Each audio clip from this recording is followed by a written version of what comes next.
Bonjour et bienvenue sur la youtubeuse du FLE. Dans cette vidéo, je vais vous donner quelques petits conseils pour introduire les chants avec vos apprenants. Parce qu'en effet, chanter et faire chanter n'est pas tâche facile. Donc pour pouvoir introduire des activités musicales au sein de votre classe, il y a des petites choses à prendre en compte. On y va pour les conseils chants.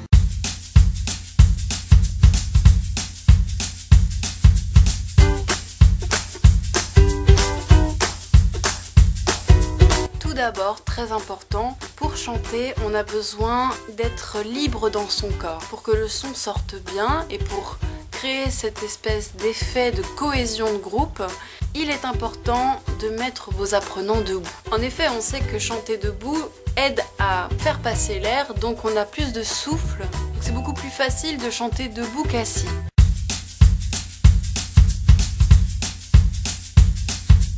J'ai souvent défendu le fait que chanter ensemble crée un sentiment de cohésion. Pour que ce sentiment de cohésion prenne son effet maximal, il faut répartir vos apprenants en cercles, avec un espace au milieu pour que la seule chose que l'on voit, c'est nous. Former un chœur. Donc si vous chantez en classe, je vous conseille de repousser les chaises et les tables contre les murs afin d'avoir un véritable espace libre pour pouvoir chanter au milieu. Et le fait de chanter en cercle, donc de se regarder, de chanter tous dans la même direction, vers le centre, ça crée un vrai sentiment d'unité.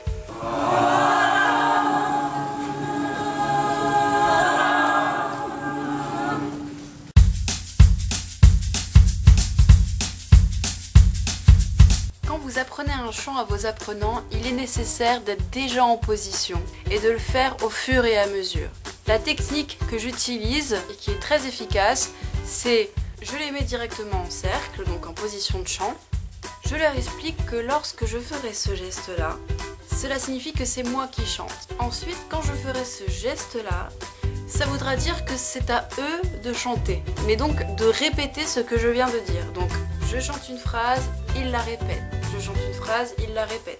Brousse, brousse, j'aime la brousse, et sa jolie savane.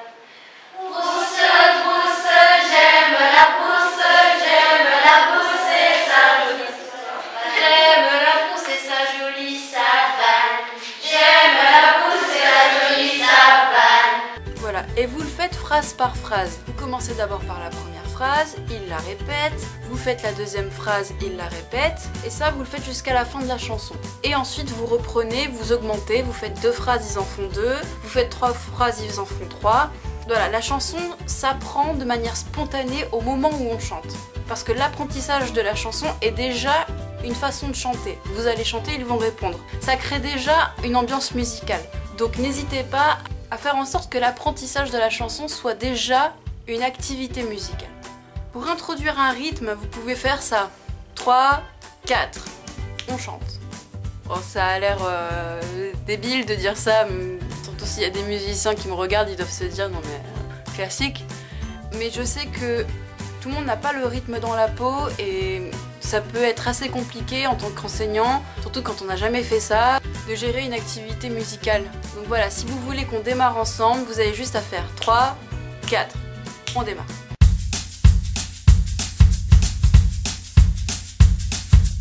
Un autre conseil, et c'est certainement le plus dur, lâchez-vous.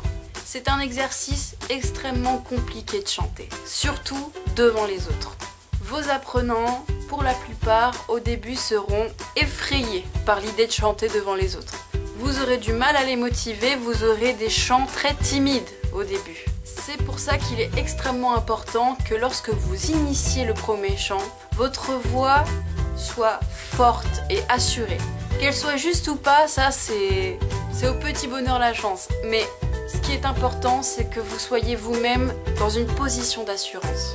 Moi en général, je pousse le bouchon jusqu'à me tourner en ridicule.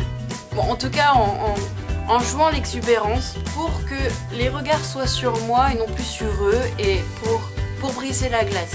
Une fois qu'on s'est moqué de soi, une fois qu'on a bien rigolé, certains tabous tombent et petit à petit ils arrivent à se lâcher. Bon après ne vous inquiétez pas, vous verrez dans les chants que je propose, il y en a qui sont clairement destinés à faire en sorte que les apprenants sortent de leur torpeur, se lâchent vraiment.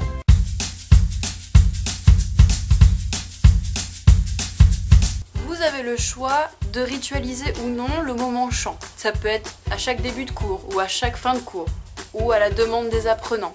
Moi en général je le fais souvent au début et à la fin. Donc on commence le cours en chantant et on le termine en chantant.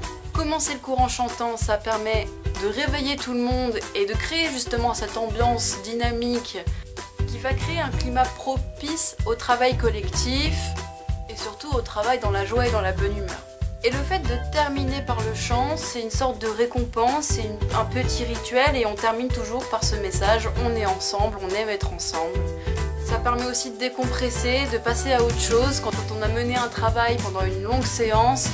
Voilà, ça permet de faire le point, de relâcher les tensions et de se quitter sur une note positive. Vous verrez, au bout d'un moment, vos apprenants vont devenir accros. Ils n'arrêteront pas de vous demander « mais quand est-ce qu'on chante ? Madame, on chante, madame, on chante ?»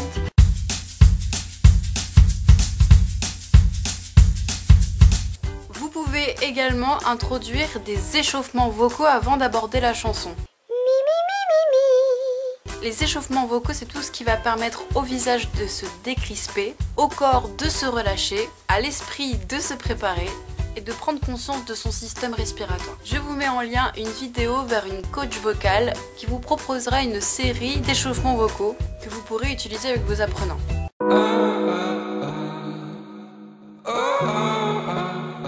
Je le répète, les chants que je vous propose sont des chants qui ont tous une valeur pédagogique, qui, selon moi, servent le processus d'autonomisation.